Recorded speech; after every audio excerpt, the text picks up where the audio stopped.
BJP कहीं ना कहीं अब अपने आप को बैकफुट में देख रही है। जो उनका बड़ा बयान चलता था ना कि ऑपरेशन लोटस, और एक बयान तो और भी बड़ा सुंदर पहले था कि जहां हम जीतते हैं वहाँ सरकार बनाते हैं, जहाँ नहीं जीतते हैं वहाँ तो जरूर सरकार बनाते हैं। तो मुझे लगता है कि अब उनको भी टक्कर मिल रहा है, तो उनके तरफ से जो बातें निकल करके आ रही हैं वो राजनीति तो वो भी समझते हैं और हम भी समझते हैं। लेकिन मुक्ति मोर्चा है और तीर धनुष वाली पार्टी है, आपके तर्कश से ये जो तीर निकला है 5 सितंबर वाला, जिसे आप लोगों ने विशेष सत्र बुलाया, ये भी क्या एक रणनीति है या फिर इसके पीछे क्या वजह है, समझना चाहिए। अच्छा, कुछ कानूनी दावपेच वो खेल रहे हैं, कुछ हम खेल रहे हैं, और है कि जो संविधान के तहत हमें जो ताकत मिली है उसका इस्तेमाल कर रहे हैं। मुझे नहीं लगता है मैं अपने दायरे से, हम लोग कहीं अपने दायरे से बाहर काम कर रहे हैं। हम बस सिर्फ वो काम कर रहे हैं कि हमें जो मैंडेट मिली है हम उसे बचाते हुए जनता के लिए काम करते रहे। झारखंड की सियासत में बहुत कुछ चल रहा है और उस पर बात करने के लिए हमारे साथ हैं झारखंड मुक्ति मोर्चा के सांसद विजय हांसदा जी।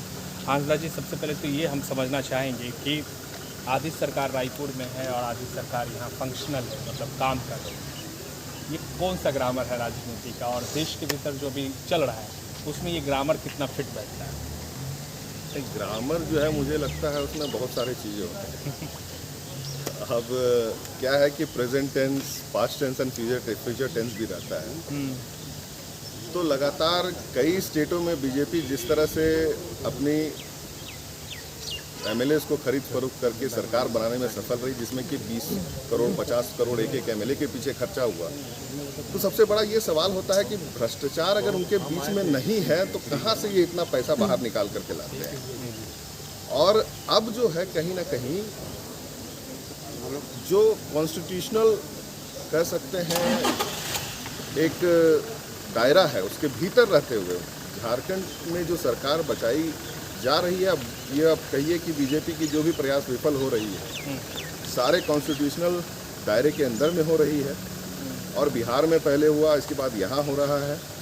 एक चीज़ है, बिहार का आपने जिक्र किया, आज भी कल भी नीतीश कुमार ने प्रधानमंत्री पर भ्रष्टाचार को लेकर बड़ा हमला बोला है, क्योंकि प्रधानमंत्री ने कहा कि कुछ जगहों पर जो पार्टियां जो हैं वो भ्रष्टाचारियों को बचाना चाहती हैं। मैं ये समझना चाह रहा हूँ इसमें कि क्या कमज़ोर करी कांग्रेस पार्टी है, क्योंकि झारखंड मुक्ति मोर्चा हो या जनता दल यूनाइटेड हो या जो ओरिजिनल पार्टियां हैं वो कमज़ोर करी साबित नहीं हो रही है। लीड तो वही कर रही है फ्रंट पे आके।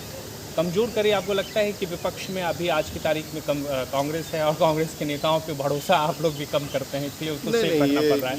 ये बात बिल्कुल मैं कहूँगा कि अनावश्यक आपकी तरफ से आ रहा है।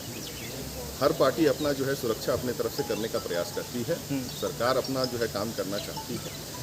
और जो भ्रष्टाचार का आरोप जो है माननीय प्रधानमंत्री जी लगा रहे हैं, मैं उसका वही चीज़ से पूछना चाह रहा हूँ कि आखिर में आज हमारे देश में आप महंगाई कम नहीं कर पा रहे हैं, रोजगार जो आपने वायदा किया वो आप पूरा नहीं कर पा रहे हैं, लेकिन उसके बावजूद आपके पास विधायक खरीदने के लिए 50-50 करोड़ रुपया आ रहा है। मतलब इतना बड़ा पैसा कहाँ से आ रहा है आपके पास? अदानी अंबानी को माफ़ी देने के लिए या कर्ज माफ़ी देने के लिए आपके पास पैसा है, लेकिन किसानों का कर्ज माफ़ी करने के लिए आपके पास पैसा नहीं है। तो ये किस तरह का मतलब देश आप चला रहे हैं, ये सोचने वाली बात है।